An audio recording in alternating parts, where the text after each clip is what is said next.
เดี๋ยว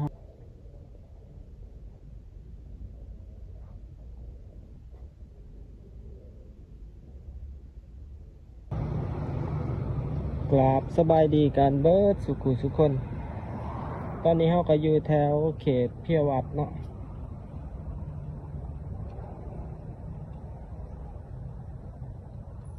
วันนี้ก็สิพาทุกคนเลาะส้มในเขตเมืองเนาะสิพาทุกคนไปคาเฟ่ทุกคนคาเฟ่ตึกเก่าเนาะอยู่ข้างสถานทูตฝรั่งอยู่นี่ก็มีโบสถ์คริสเตียนเนาะเดี๋ยวพาทุกคนเบิ่งโบสถ์ก่อน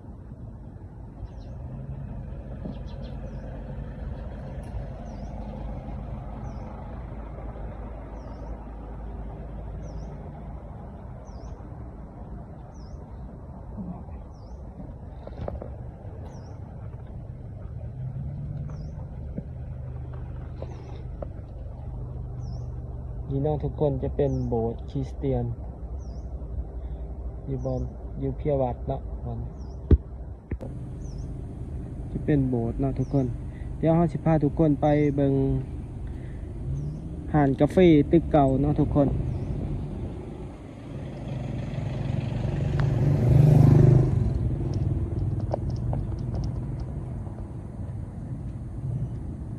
อยู่ทางข้างของสถานทูตฝรั่งเลยเนาะ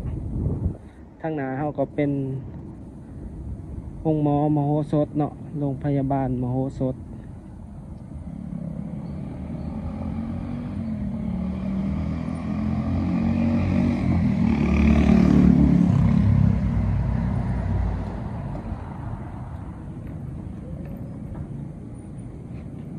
นี่เนาะอยู่นี่มันจะมีคาเฟ่เนาะทุกคนคาเฟ่ตึกอยู่ตึกเก่าแต่ว่าตึกตัวนี้ก็ถือว่าเขาจะบริเปิดให้เป็นคาเฟ่เนาะแต่ส้มทางเนาะน่าจะมีคนอยู่เนาะมีแอร์ติดห้านนี้ร้ายแต่พนักงานเป็นห้านอาหารเนาะหรือจะไดเดี๋ยวเขาไปเบิ่งเนาะมีบอนจอดรถจักร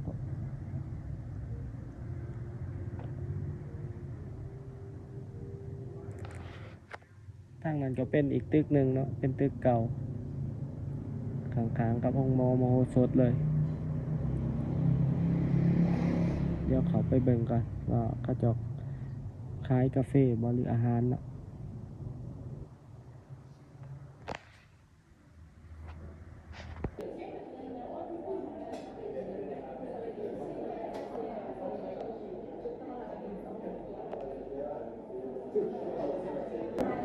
เขาสั่งเป็นฮันนี่เลมอนเนาะของอเมริกาโน่ฮันนี่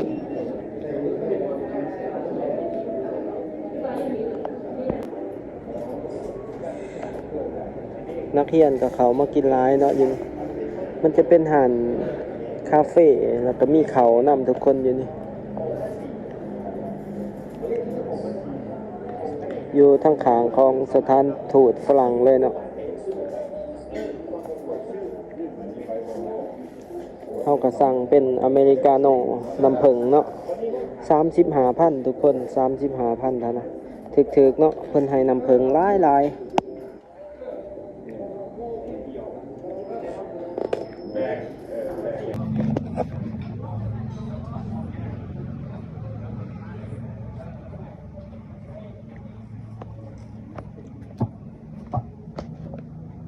เป็นตึกเก่าเนาะอายุประมาณเป็น100 กว่าปีเลยทุกคนมันสิมีอยู่บ่อนถาดดำเนาะเอาพาทุกคนไปเทอหนึ่งเนาะเดี๋ยวพาทุกคนออกไปเลาะกันต่อเนาะทุกคนบางทีเขาพาทุกคนเขาเบิ่งหานกาแฟเป็นหานเก่าเนาะวันนี้สิพาทุกคนย่างมาเบิ่งอันนี้ทุกคนมาเบิ่งแหล่งท่องเที่ยวที่สำคัญของเวียงจันทน์เนาะอยู่ในใจกลางเมืองก็คือวัดศรีสะเกษแล้วก็วัดหอพระแก้วเนาะแต่เฮาสิบ่ได้เข้าไปวัดหอพระแก้วเนาะเฮ นี่ก็เป็นบรรยากาศทางด้านหน้าของทางเขาเนาะก็สิมีนักท่องเที่ยวเป็นรถตู้แล้วก็รถทัวร์เนาะมาจอดเพราะว่าวัดพระแก้วเฮาพาทุกคนเขาไปบาง 3-4 เดือนก่อนแหละเนาะแต่ว่าวัดศรีสะเกษนี่ก็สิเป็นครั้งที่2เนาะที่เฮาสิเข้าไป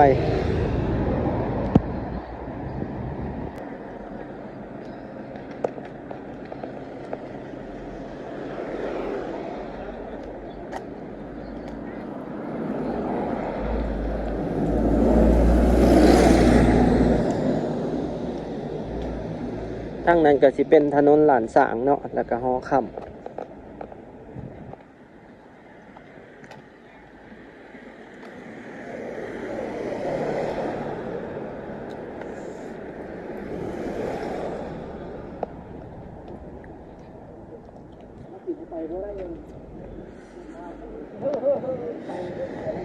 วัดสะตะ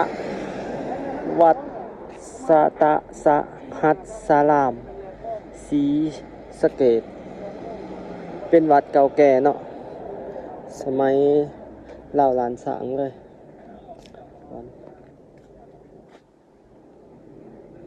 เสียข้าวเขา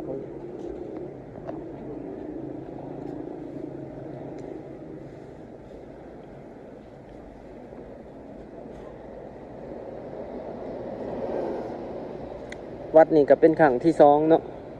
ที่ว่าเบาแม่นใส่เขามา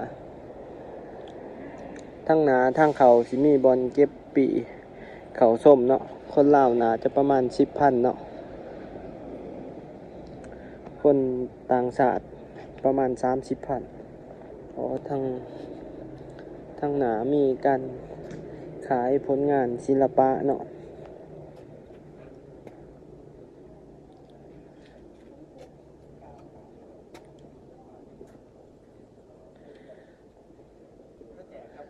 เป็นภาพนาผาสวยงามเ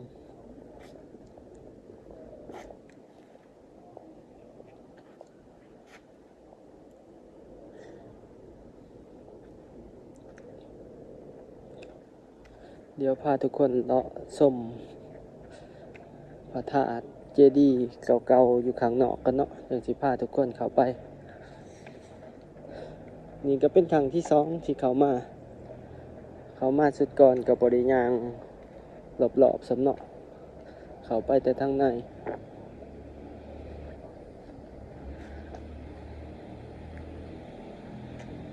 เทื่อนี้เขามากะเขามาไหว้ขอพรเพิ่นเนาะสิไก่เขาสู่ปีใหม่ละเห็นบ่ทุกคนนี่เป็นพระธาตุเก่าเนาะรอบๆก็เป็นซิมเป็นอันนี้เนาะ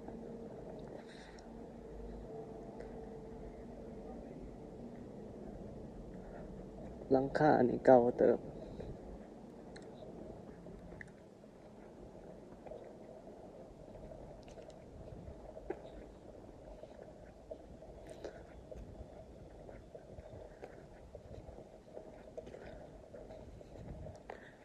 เป็นศิลปะเล่าหลานสางเนาะเป็นการแกะสลักไหมบ่อนนี่ประตูนี่ก็ยังเป็นไหมอายุบ่ต่ำกว่า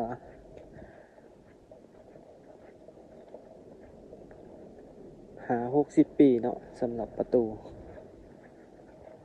แต่ว่าวัดนี่ก็ถือว่าเก่าเนาะหลายร้อยปีละสำหรับประวัติความเป็นมาของวัดศรีสะเกษนี่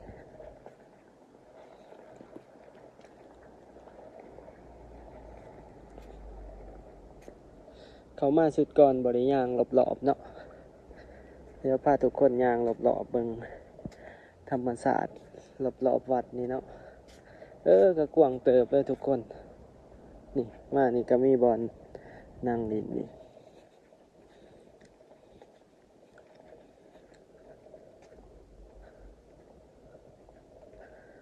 มาแต่ละเทื่อบริย่าง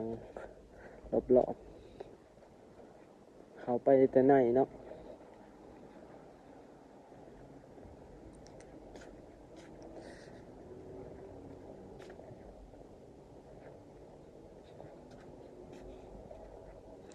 นี่เป็นตังให้นั่งเนาะ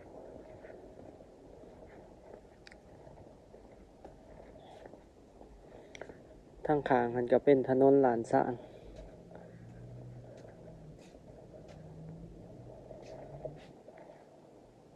มีถาดของ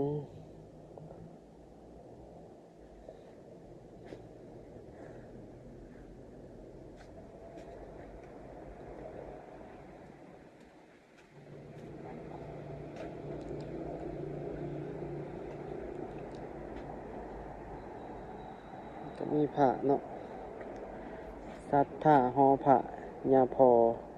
สงัดจุลมณีพร้อมด้วยลูกหลานหานซีนดาดโปยเซียนโอ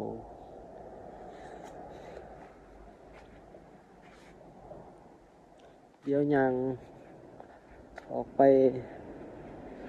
ทางหนาเนาะทุกคนไปเขาไปส้มข้างในแต่ว่าข้างในเขาจะบ่ให้ถ่ายเนาะเขาจะให้ถ่ายแต่รอบๆของอุโบสถเนาะแต่ว่าเข้าไปในซิมเขาจะบ่ให้ถ่ายเนาะ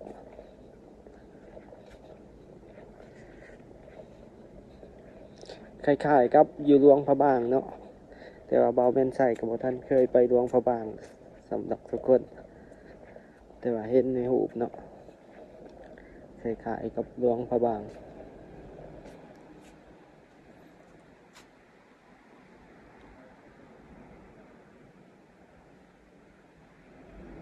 เป็นวัดที่มีความเก่าแก่เนาะเป็นมรดก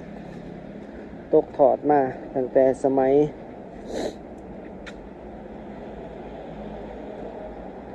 อาณาจักรเล่าหลานสางเลยสำหรับวัดศรีสะเกษเนาะหอบ่อนี่งามติดกับถนนหลานสางเฮาใกล้ถนนหลานสางเฮาสิเห็นเนาะบ่อนมันจะออกไปนอกกำแพงเลย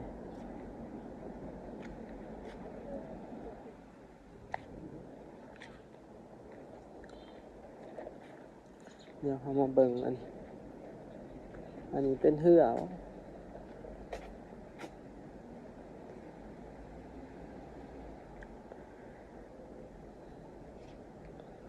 เครื่องเก่าของแกเนาะอยู่นี่นี่ก็เป็นพระธาตุอายุนี่เก่าแก่เติบเนาะน่าจะบ่ต่ำกว่า70-80 ปีเนาะ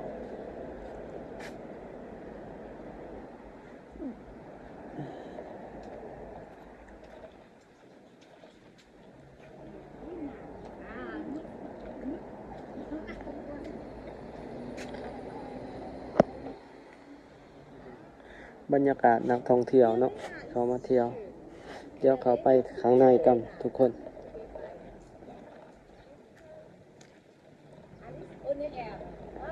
พาทุกคนเขาไปเบิ่งคนลาว5,000คนต่างชาติ30,000เดี๋ยวเขาไปเบิ่ง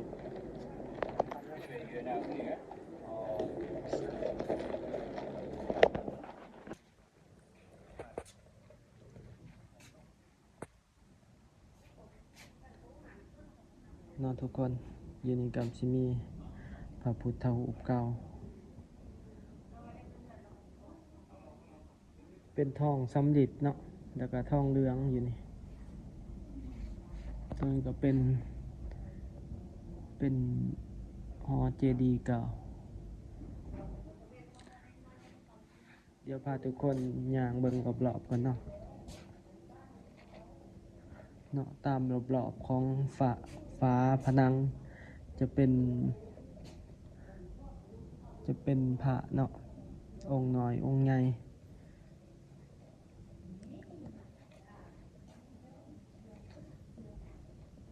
น่าจะหอบๆนี่นะจะถึง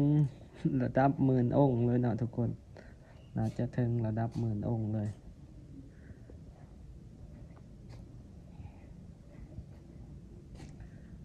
เนาะ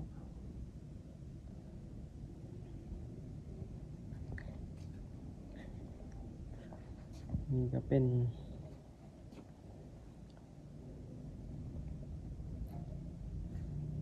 เล็กเนาะ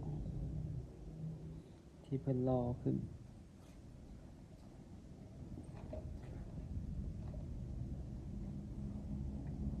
สำหรับผู้ใดที่บ่มีโอกาสได้เข้ามาเนาะสามารถเบิ่งในคลิปของบ่าวแมนไซเลยเขามาถ่ายมาฝากไว้ตอนทาง FC เนาะทางเก่าและใหม่พี่น้องลาวไทยแล้วก็ชาวลาวที่อยู่ต่างประเทศเนาะที่จากบ้านจากเมืองมาดนไปดนเนาะที่ว่าบ่ได้เข้ามาเบิ่งด้วยตัวเองเนาะทุกคนก็สามารถเบิ่งนำคลิปของบ่าวแม่นไส้ได้เด้อทุกคนวันนี้ก็พาทุกคนมาเบิ่งมรดกลาวเนาะที่บรรพบุรุษเพิ่นได้สร้างในทิมไว้ให้เนาะเป็นมรดกให้ได้ศึกษาให้ได้เบิ่ง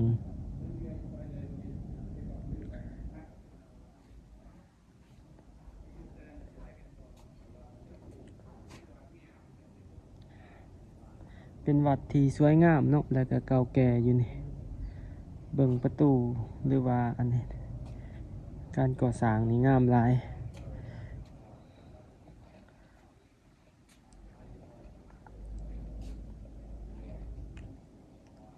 เข้ามาแล้วก็รู้สึกว่าอุ่นใจเนาะแล้วก็รู้สึกว่ารู้สึก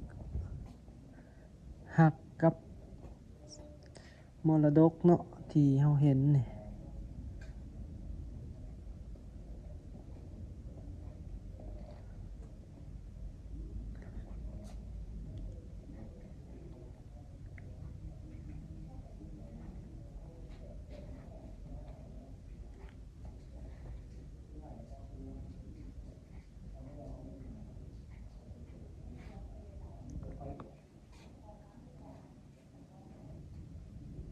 หลายทุกคนพระ2 องค์3 องค์เนาะอยู่ตามเป็นเพิ่นเฮ็ดเป็นคลองเป็นหล่องไว้เนาะพระองค์น้อย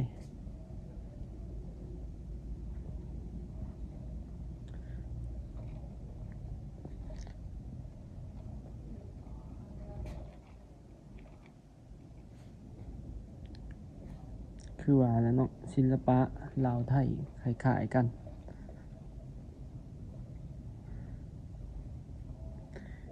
นี่เนาะเป็นหลังคาเป็นไม้นี่ถือว่าเพิ่นรักษาไว้เนาะเพิ่นบ่ได้มีการปรับปรุงปานใดเอาซ้ำอยู่ได้เนาะ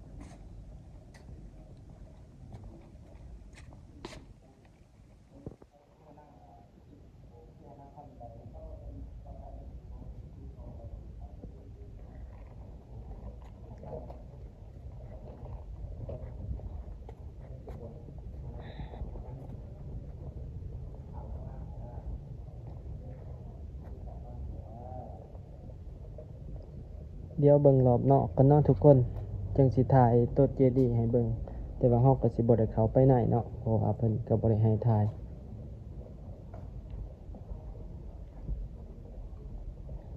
เฮาสิเห็นว่าเสานี่เนาะเซ่ๆเนาะ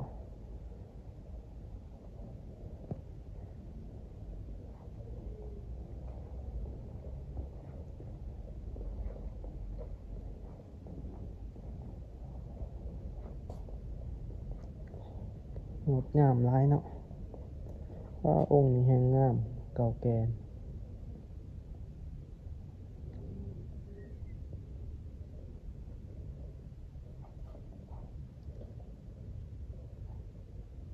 ความเก่าแก่แล้วก็ศิลปะแล้วก็สิ่งต่างๆที่อยู่ในนี้เนาะประเมินค่าบ่ได้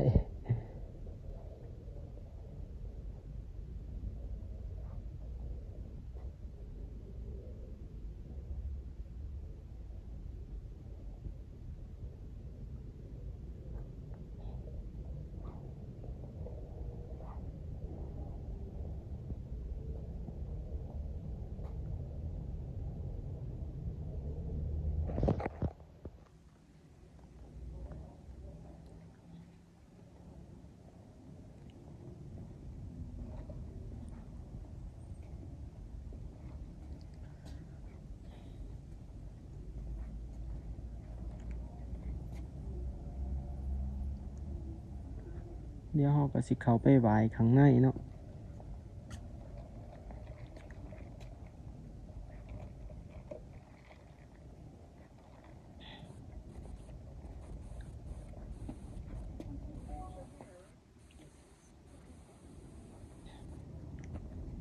เบิ่งทุกคนความงามของ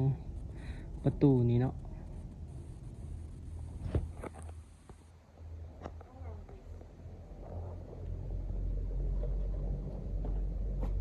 นี่งามที่สุดเลยนี่ประตูที่ว่าเป็นเห็ดจังสิ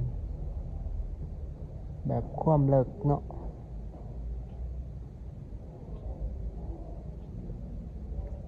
เป็นเอกลักษณ์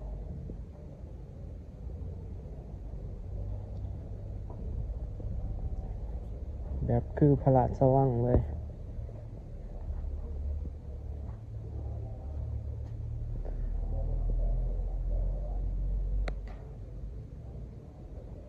ถือว่าวัดนี้เนาะที่ว่าเป็นวัดเก่าแต่มีความค่อนข้างว่าสมบูรณ์กว่าหลายๆบอนเลยเฮาเบิ่งประตูนี่งาม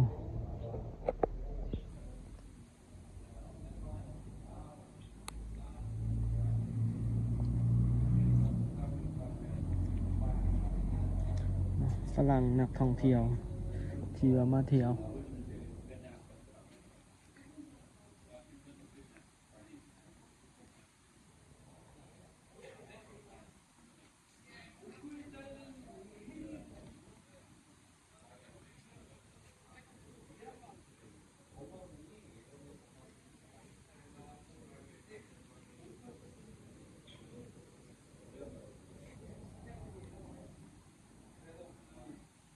เดี๋ยวเราก็สิเข้าไปไหว้พระข้างในเนาะ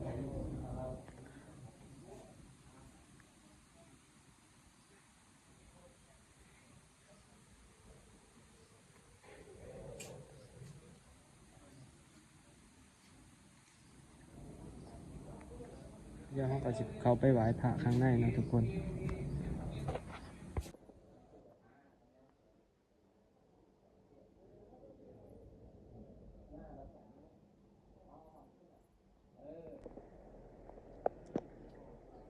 ตอนนี้เราก็ออกมาแล้วทุกคน